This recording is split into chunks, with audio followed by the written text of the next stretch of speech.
வணக்கம் உறவுகளே. குரோதி வருடம் குரு பயிற்சி பலன்கள் மிதுன ராசிக்கு நம்ம பார்க்க போகிறோம். மேஷம் டிசம்பர் 2 ராசிக்கு பார்த்துருக்குறோம். இப்போ மிதுன ராசி குரு பகவான் என்ன செய்கிறாரு அப்படிங்கிற விஷயத்தை நம்ம பார்க்க போகிறோம். பொதுவாக மிதுன ராசிக்கு 12ஆம் இடத்துல வரக்கூடிய குரு, 12ஆம் இடத்துல வரக்கூடிய குருவை ஜென்ரலாக என்ன சொல்லுவாங்க அப்படின்னு கேட்டிங்கன்னா விரய குரு அப்படிம்பாங்க. என்ன விரயம் அப்படிங்கிற விஷயம் அவருடைய பார்வை பலன் தான் முடிவு பண்ணு. மற்ற கிரகங்கள் எல்லாம் சேர்ந்து தான் கூட்டணியை முடிவு பண்ணுவாங்க. அப்போ திசாபதியும் சேர்ந்து தான் முடிவு பண்ணு. குரு அந்த விஷயங்களை இயக்கக்கூடியவர். பார்வை படும்போது அந்த காரியம் நடைமுறைப்படுத்தப்படும், நடைமுறைக்கு வருதா அப்படிங்கிற விஷயத்தை நம்ம பார்க்க போகிறோம்.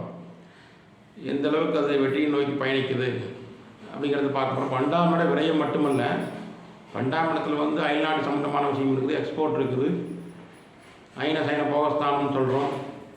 அவருடைய சம்பாதிக்கக்கூடிய பணம் எந்த அளவுக்கு சேமிப்பாகுது, அது எந்த அளவுக்கு யூஸ்ஃபுல்லாக அந்த பணம்லாம் செலவாகுது அப்படிங்கிறது எல்லாமே ஒரு விரயம் தான்.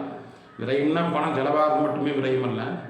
அப்படின்றலாம் என்ன சொல்ல வரோம்னா, குரு பகவான் 12 இருக்கிறாரு. அவருடைய 5வது பார்வையாக முதல்ல உங்கள் ராசிக்கு 4ஆம் இடத்தை பார்க்குறாரு. கன்னி ராசியை மிதுன ராசிக்காரருக்கு 4ஆம் இடத்தை 5ஆம் பார்வையாக குரு பகவான் முதல்ல பார்வையிடுறாரு.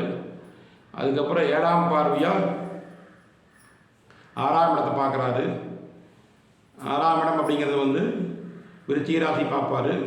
8ஆம் பார்வையாக மகர ராசி பார்ப்பார்.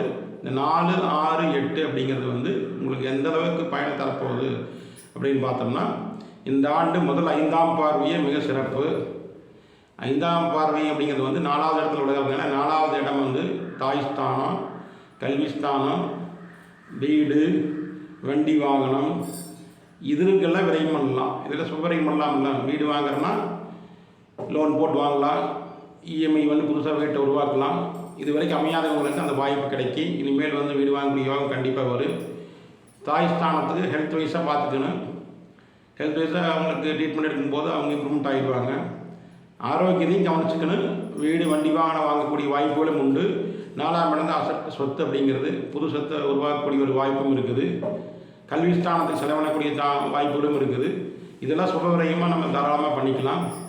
அடுத்தது 6வது பார்வை, அடுத்தது 7ஆம் பார்வையாக குரு பகவானுடைய பார்வையில் விருச்சிக ராசிக்கு விழுகுது. அந்த விருச்சிக ராசி அப்படிங்கிற விஷயம் உங்களுக்கு 6ஆம் இடமாக வர்றதுனால, அவருடைய பார்வை படத்தில் 6ஆம் இடமாக வர்றதுனால 6 ருணம், ரோகம், சத்ரு அப்படிங்கிறது 6ஆம் இடத்தை பார்க்குறாரு அவர். அந்த பார்வை பலம் கண்டிப்பாக 100% உங்களுக்கு எப்படி இருக்குன்னு கேட்டிங்கன்னா, அந்த 6ஆம் இடம் அப்படிங்கிறது காலவசனுடைய 8ஆம் இடம். அந்த 6ஆம் இடத்தை பார்க்கும்போது எதிரிகள் கட்டுக்குள் இருப்பாங்க, நோய் கட்டுக்குள் இருக்கும், கடன் கட்டுக்குள் இருக்கும். இதையெல்லாம் கட்டுப்படுத்தக்கூடிய ஆண்டு. கட்டுப்படுத்தக்கூடிய ஆண்டு அப்படின்னா வருமானம் எல்லாம் தானே கட்டுப்படுத்த போகிறோம். அப்போ கண்டிப்பாக 100% வருமானம் உண்டு. என்ன காரணம் கேட்டிங்கன்னா, குரு பகவான் 12 இருக்கிறது உங்கள் ராசிக்கு மிக மிக சிறப்பு. உங்கள் ராசிக்கு 7ஆம் அதிபதியாக குரு பகவான் 7, 10 குறியூராக 12 இருக்கிறதுனால 100% தொழில் ரீதியான கடும் முயற்சி, பல முயற்சிகளுக்கு அப்புறம் வெற்றி பெறக்கூடிய ஒரு வாய்ப்பு, இதெல்லாம் இந்த ஆண்டு சிறப்பாக இருக்குது. 6ஆம் இடத்தை பார்வை வர்றதுனால இறுதியில் வெற்றி உங்களுக்கே வாய்ப்பு 100க்கு 100% உண்டு. அது எந்த மாற்றுக்கிறதும் கிடையாது. வழக்கு வியாஜங்களில் வெற்றி பெறலாம். 8ஆம் இடம் அப்படிங்கிறது மகர ராசி பார்க்குறது. உங்கள் ராசிக்கு பொறுத்தளவுக்கு மிதுன ராசிக்கு 8ஆம் இடத்தை பார்வையிடுறது திடீர் அதிர்ஷ்டம், திடீர் யோகம் எல்லாம் 8ஆம் இடம் தான். 8ஆம் இடம் அப்படிங்கிறது பொதுவாக மைனஸாக எடுத்துக்க வேண்டியதில்லை. திடீர் உயர்வு. ஒருத்தர் வாழ்க்கை பூரா 5 வருஷம், 6 வருஷம், 10 வருஷம் சம்பாதிப்பார். உங்களுக்கு அப்படி இல்லை. திடீர்னு 6 மாதத்தில் அந்த உயிர் உடைக்கிறதுக்கு வாய்ப்பு இருக்குது. அந்த பணத்தை நம்ம சுபவரையமாக கொண்டு போய்க்கணும். குரு சனி வீட்டை பார்க்குறதுங்கிறது மிகப்பெரிய விஷயம். விதி மதிங்கிற அடிப்படையில் ஜீவனம் ஜீவன் அப்படிங்கிற அடிப்படையில் பார்த்திங்கன்னா, ஒரு ஜீவனுக்கு உண்டான ஒரு கிரகம் ஜீவனத்தை பார்வையிடுறது ரொம்ப சிறப்பு.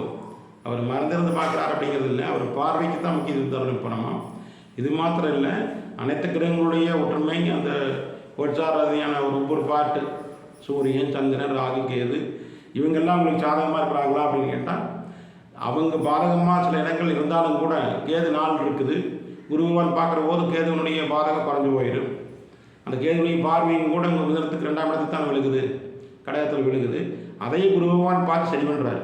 இதெல்லாம் பெரிய ஒரு ப்ளஸ் பாயிண்ட்டு. அதனால் வந்து உங்களுக்கு மிக ஒரு அற்புதமான ஆண்டு. இந்த ஆண்டு ஒரு 70% முன்னேற்றம். கடந்த ஆண்டை விட இந்த ஆண்டு சிறப்பாக இருக்குது.